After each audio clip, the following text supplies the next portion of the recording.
Hello everyone, my name is Clara.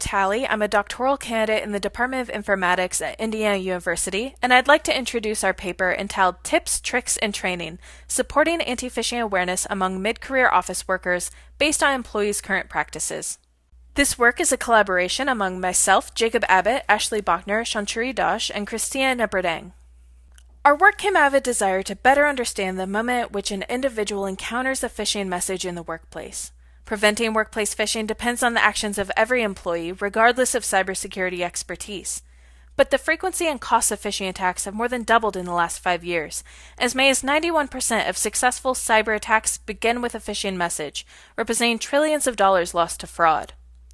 With this in mind, we wanted to take a user-centered approach to better understand what an individual brings to that moment when they encounter a suspicious message, their understanding of how phishing works, as well as the individual's goals and concerns they have in their head when they encounter these suspicious messages. To that end, we conducted semi-structured interviews with a total of 24 mid-career office workers at 2 universities in the Midwestern United States. Participants were solicited through the researchers' own social networks, flyers distributed around university campuses, announcements sent to faculty and staff listservs. A majority of our 24 participants self-reported as white or Caucasian and self-reported as female. They tended to be middle-aged and mid-career, and each of our participants had completed a bachelor's degree or higher. We found that only 8 of our 24 participants had received formal anti-phishing training through their school or work, often in the form of workplace presentations and workshops. I really want to emphasize, though, that all 24 of these participants use computing technologies every day at work and at home. 15 of the 24 said that other people seek them out for help when using computers. All of this led us to ask, if 2/3 of our participants hadn't learned about phishing formally, how did they learn what they know? All of our participants mentioned learning about phishing outside of the workplace, often incidentally while going about their daily activities.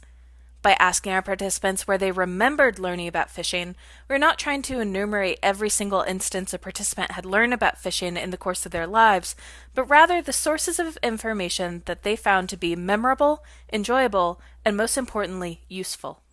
Participants like participant 15 here repeatedly emphasized that their learning was incidental and, in their words, quote, more passive, more of an organic thing. They're not particularly seeking this out. In detailing incidental workplace sources of phishing knowledge, participants mentioned newsletter columns, email warnings about specific threats, and conversations with coworkers. They also mentioned learning about phishing from less obvious tools such as phishing reporting buttons in their email handlers, labels indicating an email originated from outside of their workplace enterprise, and even bus wraps advertising online anti-phishing resources. Participants' emphasis on news stories, conversations with friends and family, and social media echoes previous findings such as the work of Emily Rader, Rick Wash, and their colleagues, who found that storytelling plays an important function in what individuals believe about cybersecurity. Despite the fact that many of our participants relied on incidental learning that came to them over the course of their everyday lives, they nevertheless expressed a desire to learn more about phishing so they would be faster and more effective at identifying and resolving phishing threats. Unfortunately, the information sources many of our participants say they rely on for anti-phishing learning, Twitter, colleagues, podcasts, and more, are likely to vary in the quality of information they convey. Recommendations from these sources may be out of date and no longer reflecting current practice. Details from phishing stories may get twisted as stories filter through multiple non-expert retellings, and information may include specious explanations of what actually happened in a particular attack. To better educate computer users on the extant phishing threat, cybersecurity professionals and researchers might reconsider the delivery mechanisms they use to convey anti-phishing concepts to users by meeting their users where they are, wherever they are, providing the most current and accurate information possible via the channels through which users already seek anti-phishing guidance. We therefore propose a two-pronged approach for learning about phishing, using both structured formal training as well as incidental informal learning opportunities, much like those already identified by our participants. What we propose is not necessarily intended to replace existing training opportunities, but to supplement them. A variety of approaches to learning about phishing may work very well with our participants, but if we at least add techniques that are already familiar to them, and around which they've already built habits, then we should make it even more likely that they will increase their knowledge and act in ways that better thwart these attacks. We believe this approach would not only be tailored to the existing practices and needs of our participants, but is also more likely to embrace the full diversity of learners found in a variety of workplaces. This approach would also allow cybersecurity professionals to seed a wide variety of learning opportunities with quality anti-phishing recommendations. You may already be familiar with guerrilla marketing, in which unexpected reminders about a particular product or company help disrupt the desensitization to one's environment that comes with familiarity with an unchanging space. These techniques often rely on surprise, emotion, and word of mouth to help spread awareness. Researcher Lisa Weems suggests educators make use of these principles to reconsider the roles of performativity, surprise, and responsibility in learning in order to create novel and impactful modes of instruction. We therefore make 4 specific recommendations for universities and other organizations looking to improve anti-phishing competency among non-expert users. Our first recommendation is to balance phishing education in the predictable and the unexpected. It's imperative that employees know where they can find reliable and up-to-date anti-phishing information sources if they have a specific question. At the same time, however, surprise serves an important pedagogical role. When a learner's expectations are subverted, the learner pays more attention. We therefore suggest that in addition to reliable and predictable anti-phishing information resources, organizations embed cybersecurity lessons and tips into the existing workplace environment. These little moments of surprise might be as complicated as an extensive data visualization art installation in the building's lobby, or as simple as the IT department attaching a printed ad with anti-phishing tips to any new or repaired technology delivered to employees. Our second recommendation is for organizations to send timely nudges about phishing threats, coinciding with likely phishing attempts in times of need. Simple initiatives such as warning employees about anticipated increases in cybercrime around the holidays, for example, can help ensure that anti-phishing knowledge reaches employees when they need it most.